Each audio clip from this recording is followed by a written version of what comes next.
اللہ الرحمن الرحیم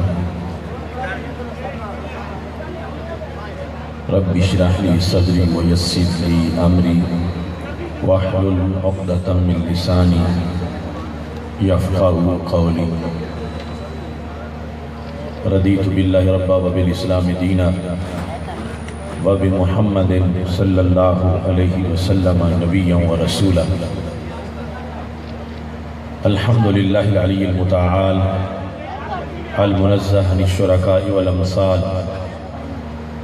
والصلاة والسلام على حبیبہ صاحب الکمال والجمال وعلى آلہ واصحابہ بالغدو والآصال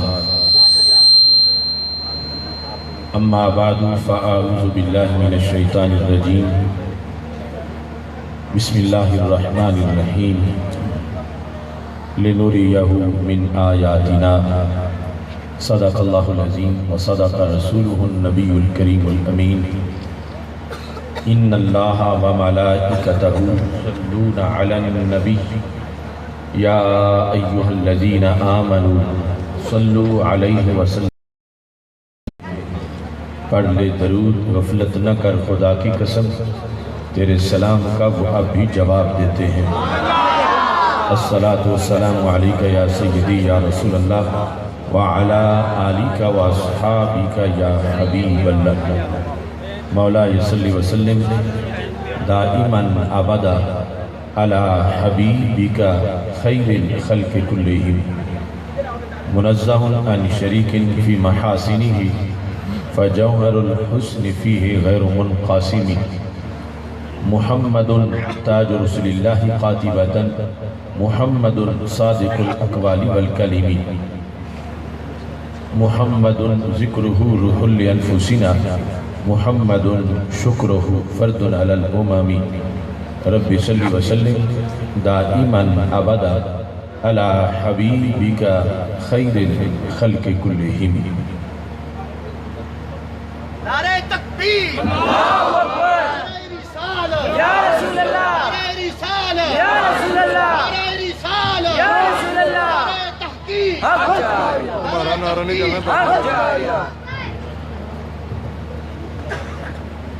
مولا صلی وسلم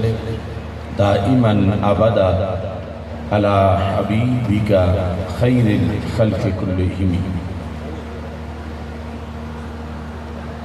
معراج کا جشن منانے سے گھر رحمت سے بھر جاتا ہے مسرور ہوائیں چلتی ہیں ایمان کا علم لہراتا ہے جب یاد میں ان کی اشکوں سے آنکھوں کے کٹورے بھرتے ہیں تب گنبد خضرا کی جانب دل عاشق کا جھک جاتا ہے وہ عرش پہ گئے تو امت کی بخشش تھی پیش نظر ان کے معراج کا جشن منانے سے پھر منکر کیوں گھبراتا ہے ہر ایک کو موت کی وادی میں بالآخر داخل ہونا ہے میں اس کے مقدر پہ صدقے جو طیبہ میں مر جاتا ہے کب تیرے نگر کی گلیوں میں پلکوں پہ خاک سجاؤں گا اس فکر مسلسل کا شعلہ آصف کو اب تڑپاتا ہے اللہ تبارک و تعالی جل جلالہ وعم نوالہ وتم برہانہ وعظم شانہ وجل ذکرہ وعز اسمہ کی حمد و ثنا اور حضور سرور کائنات مفخر موجودات زینت بزم کائنات دستگیر جہاں غم گسار زمان سید سروران سیاح لامکان قائد المرسلین خاتم النبیین احمد مجتبی جناب محمد مصطفیٰ صلی اللہ علیہ وآلہ وآصحابہ وبارک وسلم کے دربار گہر بار میں ہدیہ درود السلام عرض کرنے کے بعد زینت مسند صدارت پیر طریقت رہبر شریعت حضرت پیر سید مسکین حسین شاہ صاحب بخاری زید مجدہ اور ان کے محفل حضرت پیر سید رفاقت حسین شاہ صاحب حافظہ اللہ تعالی فاضل محتشم حضرت پیر سید نثار اشرف صاحب رضوی زید مجدہ حضرت پیر سید عبدالشکور شاہ صاحب حافظہ اللہ تعالی، استاذ العلماء حضرت علامہ مولانا محمد یونس قادری صاحب، سربراہ الغالبون پاکستان، بارسان منبر و محراب، ارباب فکر و دانش، نہایت ہی معزز و محتشم سامعین حضرات، رب ذوالجلال کے فضل اور توفیق سے سادات کرام کی سرپرستی میں محترم افتخار احمد چودھری صاحب اور دیگر احباب نے آج کی اس عظیم الشان کانفرنس کا انعقاد کیا ہے۔ میری دعا ہے رب ذوالجلال اس انتظام کو اپنے دربار میں قبول فرمائے اور حضرت پیر سید عابد حسین شاہ صاحب کے مرکز پر نور پر کروڑوں رحمت نازل فرمائے اور خالق کائنات جل جلالہ تمام حضرات و خواتین کی حاضری اپنے دربار میں قبول فرمائے۔ ماہ رجب المرجب کے پرنور لمحات میں اس عظیم الشان کانفرنس میں لبیک یا رسول اللہ صلی اللہ علیہ وسلم کی صداؤں میں یہ اجتماع انعقاد پذیر ہے۔ معراج مصطفیٰ صلی اللہ علیہ وسلم کے موقع پر رب ذوالجلال نے بہت سے تحائف ہمارے آقا صلی اللہ علیہ وسلم کو عطا کیے۔ قرآن مجید برہان رشید میں سورہ بنی اسرائیل جہاں اس معجزے کا تذکرہ ہے، وہاں رب ذوالجلال نے اس عظیم سفر کا مقصد یہ بیان کیا لِنُرِيَهُ مِنْ آیاتنا، کہ ہم نے اپنے محبوب صلی اللہ علیہ وسلم کو جو اسراء اور معراج کا سفر کرایا، اس کا مقصد یہ ہے کہ ہم انہیں اپنی بعض آیات کا دیدار کرائیں۔ اس لحاظ سے آج کے اس اجتماع میں قبلہ شاہ صاحب نے مجھے موضوع دیا ہے علم غیب رسول صلی اللہ علیہ وسلم۔ ہمارا ہر وقت کا جو رابطہ ہے دربار رسالت صلی اللہ علیہ وسلم کے ساتھ، اس میں بہت بڑی مٹھاس ہے اور بہت بڑی لذت ہے، اور اس سے ساری پریشانیاں دور ہو جاتی ہیں جب غلام کو پتہ ہو کہ میرے آقا مجھے جانتے بھی ہیں، میرے غم سے واقف ہے اور مجھ پہ نظر کرم فرمانے والے ہیں۔ علم غیب کے بارے میں عقیدے کے لحاظ سے چند ضروری حوالہ جات آپ کے سامنے اس وقت اس عقیدے کے ساتھ عرض کرنا چاہتا ہوں کہ ہمارے آقا صلی اللہ علیہ وسلم اس وقت بھی جانتے ہیں کہ آج اس کانفرنس میں ان کا کون کون سا غلام بیٹھا ہے، اور نبی اکرم نور مجسم شفیع معظم صلی اللہ علیہ وسلم اللہ کے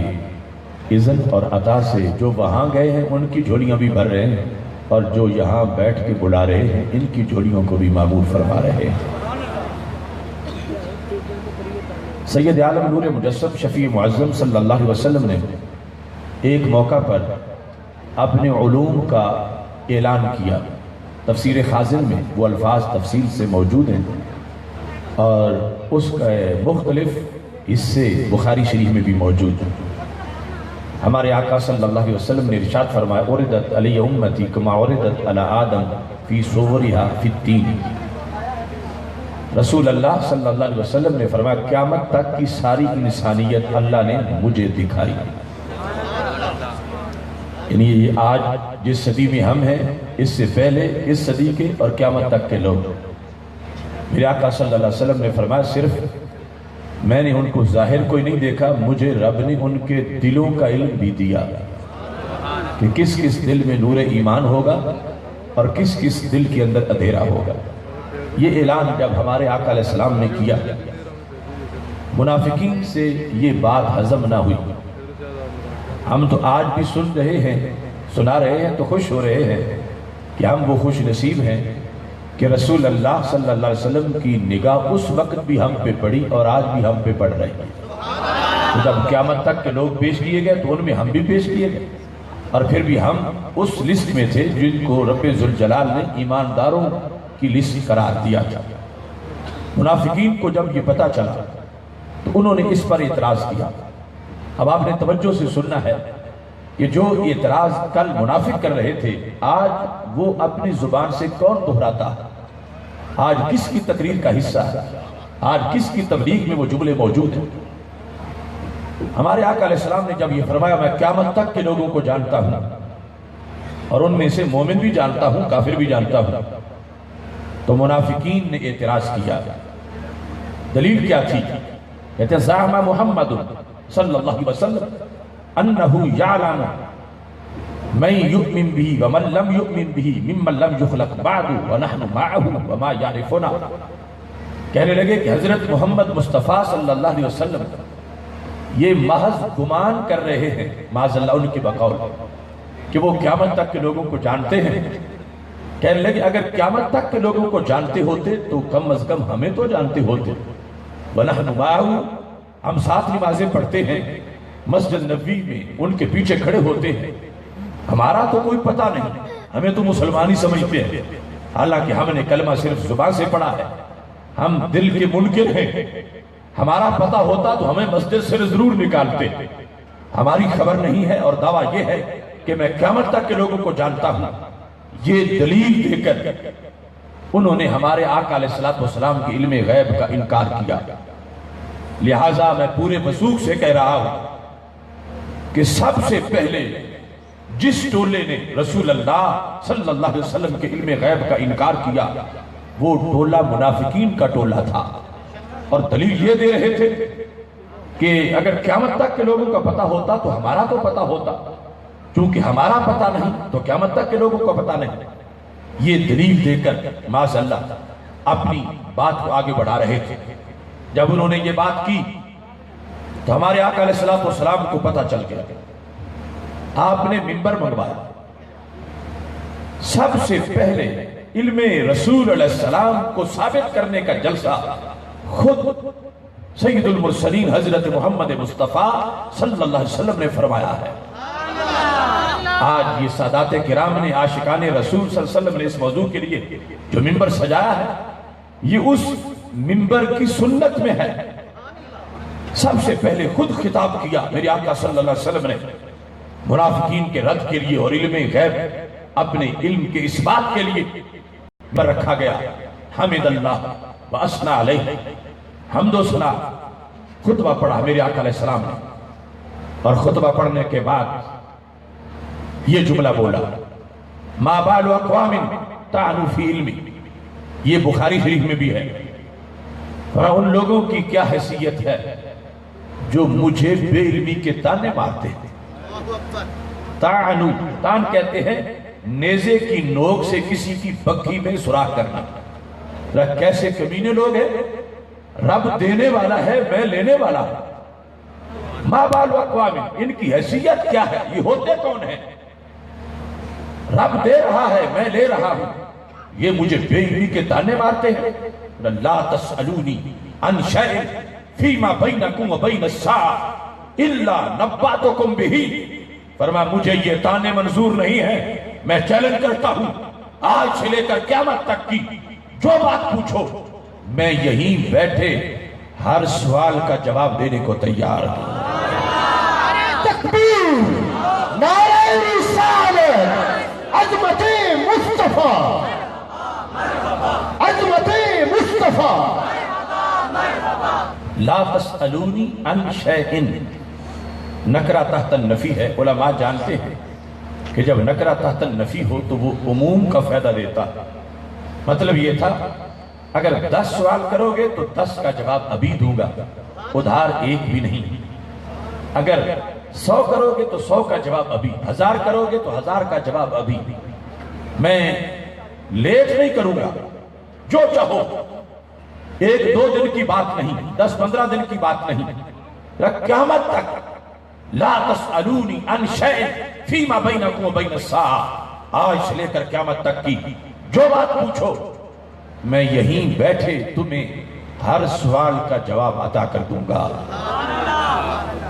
اب یہاں چند باتیں بڑی قابل غور ہیں۔ ایک ان میں سے یہ ہے کہ یہ جو ہمارے آقا علیہ السلام نے ان کو سوال کرنے کی آفر کی تھی منافقین کو،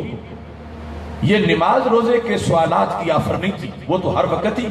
نماز کے مسائل بیان ہوتے رہتے تھے، حج کے مسائل بیان ہوتے رہتے تھے۔ یہ اس اعتراض کے رد عمل میں سرکار کی تقریر تھی، جنہوں نے کہا تھا قیامت تک کے لوگوں کو جانتے ہوتے تو ہمیں جانتے ہوتے، ہمیں نہیں جانتے تو انہیں کیسے جانتے؟ تو سرکار نے فرمایا فیما بینکم و بین الساعہ، میں تمہیں چیلنج کر رہا ہوں 1-2 صدی کے لیے نہیں، آج سے لے کر قیامت تک کے لیے جو پوچھو میں ابھی تمہیں جواب ارشاد فرماؤں گا۔ یہ سوال نماز روزے کا نہیں تھا، یہ آفر تھی کہ غیب کی خبریں پوچھو،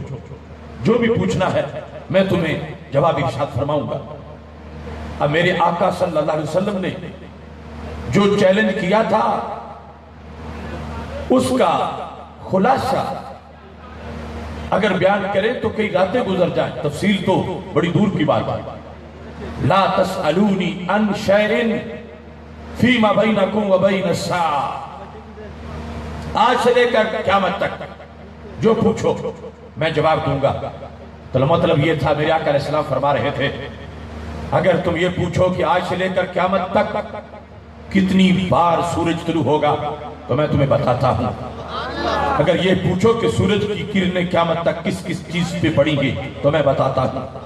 اگر یہ پوچھو آج سے لے کر قیامت تک کتنی بار چاند طلوع ہوگا میں بتاتا ہوں۔ اگر یہ پوچھو چاندنی کس کس پہ پڑے گی میں بتاتا ہوں۔ اگر تم پوچھو آج سے لے کر قیامت تک کتنی بار بادل بنے گا میں بتاتا ہوں۔ اگر یہ پوچھو کتنی بار بارش ہوگی میں بتاتا ہوں۔ اگر یہ پوچھو بارش کے کتنے قطرے کس شہر میں پڑیں گے میں بتاتا ہوں۔ اگر یہ بتاؤ کہ اس بارش سے کتنا سبزہ اگے گا میں بتاتا ہوں۔ اگر یہ پوچھو کہ کائنات کے درختوں پر پتے کتنے ہوں گے میں بتاتا ہوں۔ اگر یہ پوچھو کہ گندم کے ایک ایک خوشے میں کائنات تک قیامت تک دانے کتنے ہوں گے میں بتاتا ہوں۔ نعرہ تکبیر،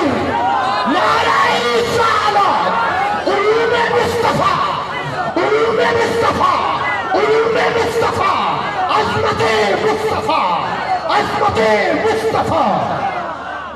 کائنات میں کتنے جانور ہوں گے، ان کی نسلوں میں کیا کچھ ہوگا، وہ کیا چریں گے، وہ کیا کھائیں گے، ان کے چلنے کے قدم کتنے ہوں گے، پر اڑنے کی پرواز کیا ہوگی۔ یہی وجہ ہے کہ تفسیر ابن کثیر میں یہ الفاظ موجود ہیں۔ جب ہمارے آقا علیہ السلام کا وصال ہو گیا، حضرت ابو ذر غفاری رضی اللہ تعالیٰ عنہ اور دیگر صحابہ بیٹھے ہیں اور یہ جملہ بولتے ہیں، کہتے ہیں ترکنا رسول اللہ صلی اللہ علیہ وسلم وما طائر یقلب جناحیہ فی الہوا الا وہو یذکر لنا علما منہ۔ یہ بدعتیوں کی بات نہیں کر رہا، یہ صفہ پہ بیٹھ کے دین پڑھنے والے صحابہ کی بات کر رہا۔ ابن کثیر نے اپنی تفسیر میں بھی یہ حدیث لکھی ہے کہ کہاں تک نظریہ تھا صحابہ کا سرکار کے علم کے بارے میں۔ اب تصور کرو میرے آقا علیہ السلام جب مدینہ منورہ میں موجود تھے، ظاہری حیات میں جلوہ گر تو آج بھی ہیں، اس وقت پوری کائنات یعنی بر صغیر، افریقہ، یورپ، کائنات کے مختلف صحرا، مختلف جنگل اور مختلف اطراف، صحابہ کہتے ہیں ہمارے آقا علیہ السلام کا اتنا علم ہے کہ اگر دنیا کے کسی کونے میں کوئی پرندہ اڑنے کے لیے پر بھی کھولے سرکار اس کی خبر بھی ہمیں عطا فرما دیتے ہیں۔ یہ تفسیر ابن کثیر میں صحابہ کا عقیدہ لکھا، تو اس حدیث کی وجہ سے ہے کہ آپ نے فرمایا لا تسألونی عن شیء فیما بینکم و بین الساعہ الا نبأتکم بہ، جو پوچھو آج سے لے کر قیامت تک جو خبر میں تمہیں عطا کر دوں گا۔ آج اس وقت